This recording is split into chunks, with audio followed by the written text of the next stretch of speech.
there was a lot to unpack from Sunday's game, and I know we want to talk about what this means going forward, and I don't know if the result had a major impact really on anything, Andy, only because there's just so many layers to this, right? We still don't know who the decision makers are going to be, beyond Andrew Berry, right? Who is going to be making this call? I thought Shedeur accounted of himself very well. I saw some more progress. I saw some more problems. I think this idea that you can make a definitive answer that, yes, he's our franchise quarterback going forward is far-fetched, to say the least. I think anybody... But why can't people... They're like, Shedeur fans can't understand that this is just... Part of this is just reality of being a rookie quarterback. Well... And that, some of the things that are going to happen to him because he just doesn't know. Like the one interception that he threw. It's as bad an interception as you've ever seen. I mean, it was the definition of a rookie interception. Trying to do too much, et cetera, et cetera. And right. I get it, and I understand it. But then when he talked about it in postgame, it was kind of like, at Colorado, I kind of felt like I could put it up there and my guys could get it. Well, this isn't Colorado, and those defensive backs are a hell of a lot better than the guys you saw in college. Well, and to your point, the touchdown is all Fannin. Yeah. I mean, that ball needs to be intercepted. And if you saw Jalen Ramsey's reaction, he's looking at the safety going, dude, you got to pick that ball off. I mean, that thing was a duck, and it just, sat up there. Fannin made a nice little in cut. Unfortunately, and I was so afraid of this, Andy, after I was at a practice on Friday when he tweaked the groin. Yeah. And I just knew, given the field conditions on Sunday, that the first, and any of us that have pulled hamstrings and groins and calves through our lives can appreciate this. It's when you first push on it, the hardest is when it goes, and that's what happened to him on that play. So anyway, there was some good... I would let him play center field anywhere, though. If you ever wanted to play center field, man, he could judge a ball that was fluttering either way. Exactly, in that wind as well. So it was good, bad, and everything in between, which has been basically how you could, say what most of his 6 starts have been to this point, right? So, and as far as Stefanski is concerned, reading the tea leaves out there last week, Kevin and his staff are operating, I think, under the assumption that they're going to be back in 2026. Now, isn't that the way you want it? It's the way you want it, and it's the way you have to be, right, Andy? Right? I mean, and I will say this just from the standpoint of being around here for the last 27 years covering this team. At this point, when there's usually a coaching change, man, you can feel it, right? It's dead man walking in the hallways over there. And I haven't gotten that sense. Now, things could change dramatically after Sunday, Monday morning or Tuesday or wherever, we could be in a coaching change situation. But I don't sense that they're there yet. I really don't. And I do still think that Sunday matters. The next question then, I think, for Shedeur Sanders' growth is, do you think he's gotten better since the first game he played? I do, absolutely. Okay, so the next question to me is why? And is it him? Can we give Kevin some credit? Can we give the coaching staff some credit? Because some of the things he said, and I brought this up yesterday for a little bit, that some of the things that he said in the postgame press conference led me to believe that he is buying into the system and that he understands now and is beginning to understand the difference between college and pro.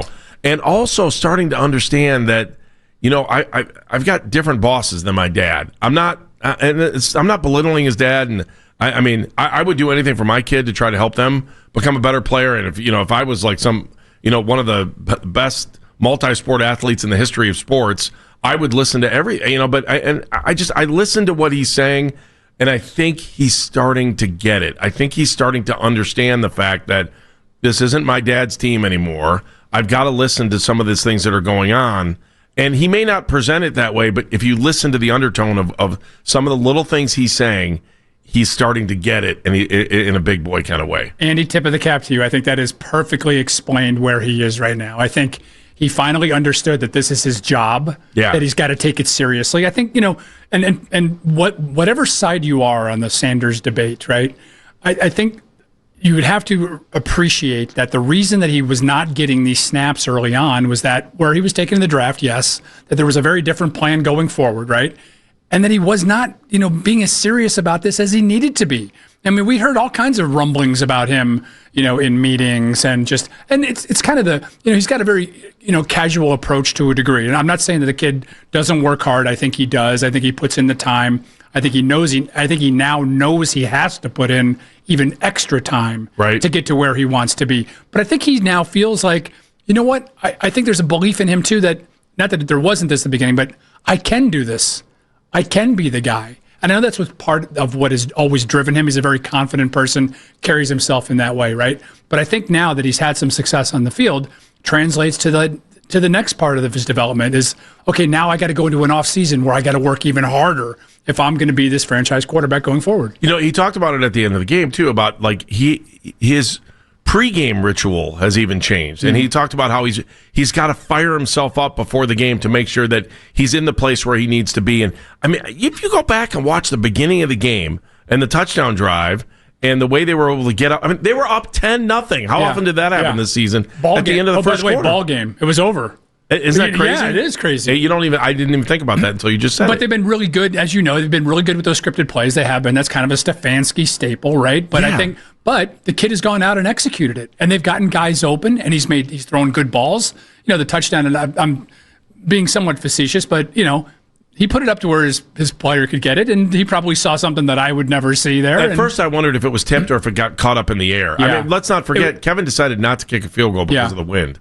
I tell you what's interesting, too, about Shedeur is sometimes his throws look really good, and other ones, man, they look awful. And I know there's tough conditions down there, too. It's a wet ball. It's a heavy ball. Yeah. There's the typical wind that is associated with any game down at Brown Stadium or Huntington Field.